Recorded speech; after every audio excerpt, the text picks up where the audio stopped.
So we already talked about learning styles, but there is another related problem. Here I'm talking about the assessment instruments in personality and related behaviors. So for instance, whether you're an introvert or extrovert, it might be that you're good at both, learning on your own and with others, or bad at both. Look, I get they're appealing. With one simple test, we can categorize people and use that. We can assess their job fit, for instance, or a bunch of other useful discriminations. Which is really what the problem is. These instruments are a form of discrimination. They categorize people and are then used to make determinations based upon those instruments, which might make sense if they weren't flawed. What do I mean? There are a variety of indications that instruments are valid. One category is psychometric validity. For instance, if we test folks once, they should test the same again if we retest. As an example, the MBTI reliably fails this.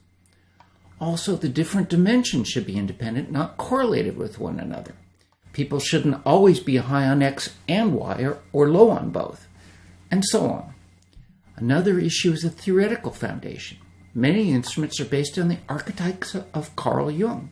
The problem is Jung made those up. They're not empirically validated nor even verifiable. Basing an instrument on a flawed foundation makes a flawed instrument. The gold standard in science is publication in a peer-reviewed journal. This isn't perfect either, but it's the best we have. If an instrument hasn't been openly published, there are reasons to be suspicious. Claims about proprietary work don't stand up, because if you were worried, you should be able to take a patent on anything you want to protect. Finally, they're typically based on self-report, which is notoriously problematic. If you can infer what they're asking, you can game the questions.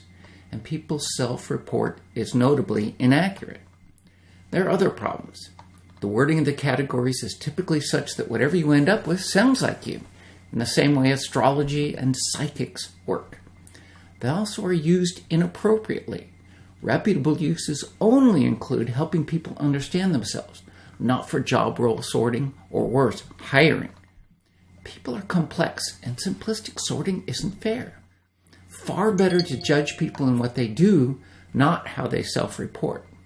The only reputable instrument, the so-called Big Five, is atheoretical, based purely on psychometrics, and research is routinely published. The one failing is there's no big marketing and merchandising push behind it, so it hasn't been spun into a little money printer. Most of the forms of categorization, like hemispheres, generations, and personality instruments, are simplifications that simply don't recognize the richness of diversity. We dehumanize people when we use them. Please don't. We can and should do better.